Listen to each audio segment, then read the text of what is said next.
एक बार भगवान श्री कृष्ण ने अपनी पत्नी सत्यभामा के कहने पर उन्हें स्वर्ग से पारिजात वृक्ष लाकर दिया था।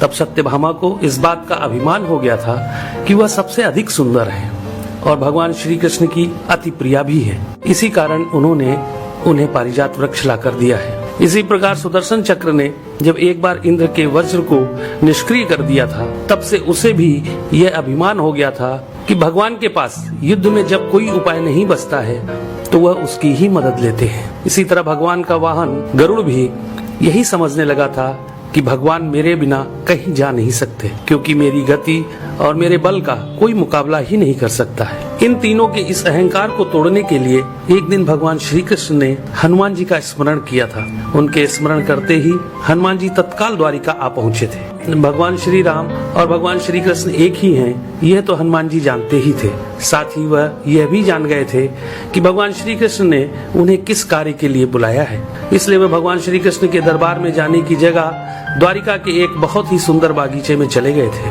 और वहाँ के वृक्षों में लगे फलों के साथ साथ वृक्षों को भी तोड़ने लगे थे। यह खबर जब भगवान श्री कृष्ण के पास पहुंची कि एक वानर बगीचे को उजाड़ रहा है, तो भगवान श्री कृष्ण ने गरुड़ से कहा कि तुम सेना लेकर जाओ और उस वानर को पकड़कर मेरे सामने ले आओ।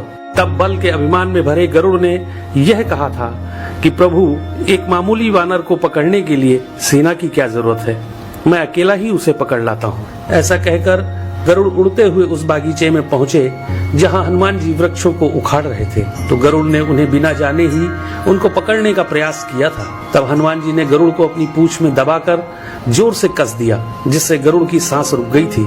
गरुड़ को इस प्रकार कुछ समय तक पीड़ित करने के बाद हनुमान जी ने अपनी पूंछ से ही गरुड़ को दूर समुद्र में फेंक दिया था। तब गरुड़ बड़ी मुश्किल से खुद को संभालकर भगवान श्री कृष्ण के दरबार में वापस आकर यह बोले थे कि प्रभु, वह कोई साधारण वानर नहीं है, इसलिए मैं उसे पकड़कर नहीं ला सका। यह सुनकर भगवान श्री कृष्ण ने कहा कि वह अवश्य ही श्री राम जी के भक्त हनुमान होंगे।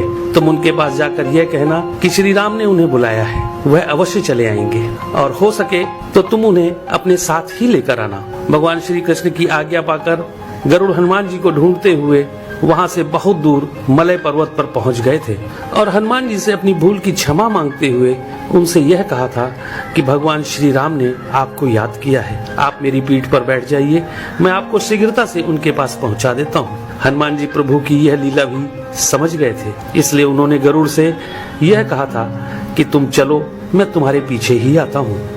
इधर द्वारिका में भगवान श्री कृष्ण ने राम का रूप धारण किया और सत्यभामा के साथ सिंहासन पर बैठ गए थे और सुदर्शन चक्र को यह आदेश दिया कि तुम द्वार पर रहो, बिना मेरी आज्ञा के कोई भी अंदर न आने पाए।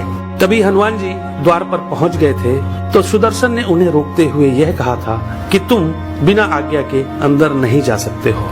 तब हनुमान जी ने सुदर्शन चक्र को पकड़कर अपने दांतों में दबा लिया था और अंदर चले गए थे। हनुमान जी ने सिंहासन पर बैठे भगवान श्री राम को प्रणाम करके उनसे यह कहा था कि प्रभु, माँ कहाँ है?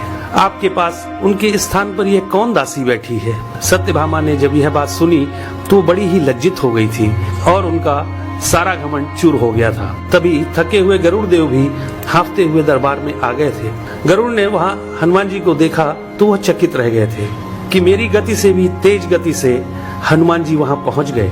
इस प्रकार गरुड़ का बल और गति दोनों का अभिमान चूर हो गया था। तभी श्री राम रूपी कृष्ण ने हनुमान जी से यह पूछा कि तुम अंदर कैसे आ गए थे? तुम्हें क्या द्वार पर किसी ने रोका नहीं था?